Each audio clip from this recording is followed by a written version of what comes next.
Next up we have Losing the Remote with Kevin Devine, Inclusive UX Going Beyond Accessibility with Ruchi Palan, The Big Green Button Myth, Resisting Dehumanized Research and the Corporate Constraint of Qualitative Insight by Emmett O'Brien, Transcending Gender by Frauke Hein and Dan Eames, Perverted by Language by Owen Hickey, and Work in Progress by Stephanie Francis.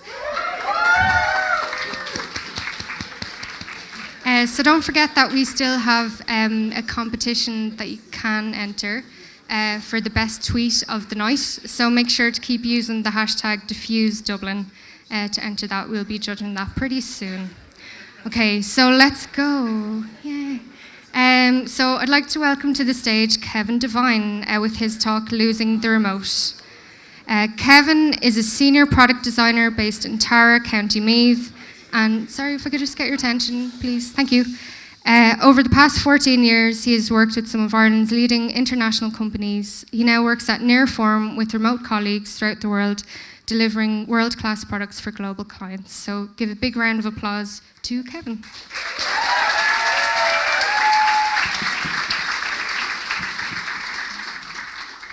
Okay, so 19 years ago I got my first job after school in Melbourne, Australia, and I didn't know much about the place. I remember Tom Cruise pronounced it really weird in Rain Man, which always stuck with me for some odd reason.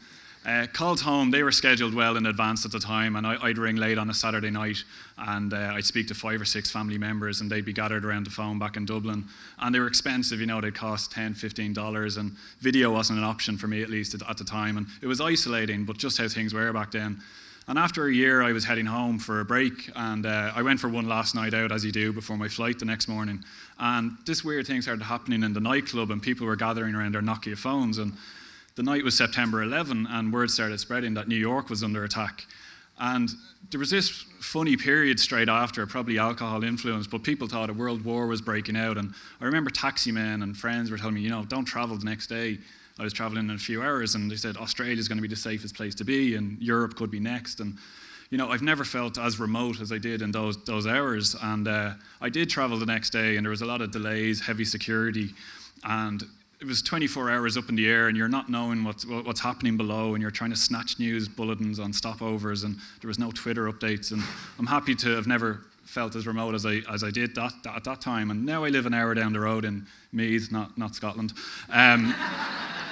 And I have my own home office, and I hop on video calls with colleagues and friends and have a virtual coffee in the morning with them. And my team and clients are based around Europe, and we communicate through Zoom, Slack, and the usual. And, it works great, and I feel really connected. And every couple of months we'll meet face-to-face and have a client workshop. And, I feel really connected, whereas in previous roles, I've been working in an open plan office and facing a wall, or sent to the 4th floor when the rest of my team's on the 1st. And both those times I felt really isolated and secluded, and the definition of remote, whereas now I have to wear this badge of remote. And I'd love it if we could get rid of the word, because there's these stereotypes and misconceptions, and people always ask me, do you work in your pajamas or do you work from bed? And I don't.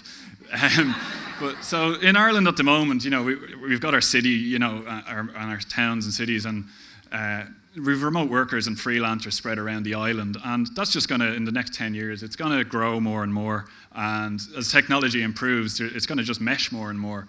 And work will just be work, and you do it where you need to do it, whether it's at HQ or at home. But hopefully, remote isn't this novelty where your ma thinks she can drop in to have a cup of tea because you're working from home.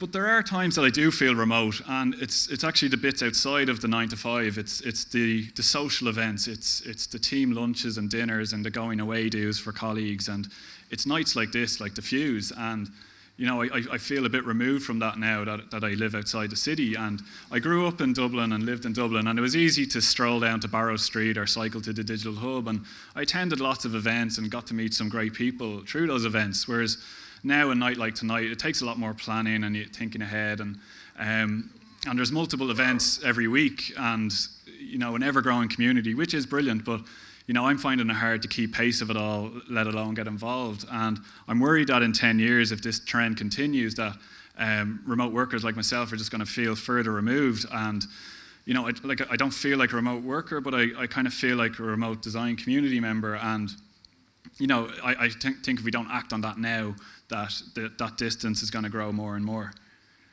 But what gives me hope is, how remote work has evolved in the last 4 years. It's kind of gone from this novelty to being a lot more accepted. And I think people like myself, we need to step out of our comfort zone a bit, and maybe event organisers need to think outside the box a little more. So could the 2029 Defuse, have a talk from Sligo or from an expat abroad, and that they can speak at this event here tonight. It's not always going to be possible, but I think it's going to help people, not just myself. It's like parents with young kids who can't make it here tonight. It's students who can't afford to rent around the city centre and live further afield. And you can kind of look to other spheres like music and sport, and they bring a global audience together around, Glastonbury is one of the most opinionated events of the year and talked about, but it's usually from people who aren't there at the event. And you can see it, design does it, Defuse is brilliant with video here tonight. They'll all be up, and there's live streaming of conferences now today. And, recently I was able to partake in a Q&A from home to a speaker at a conference. So I think we need to think how these steps, how we can improve it, and I need to think how I can, reach out more. My companies like mine need to think how they can bring a wider audience together, and I hope we, as a design community, can lose the remote once and for all in the next decade. Thank you.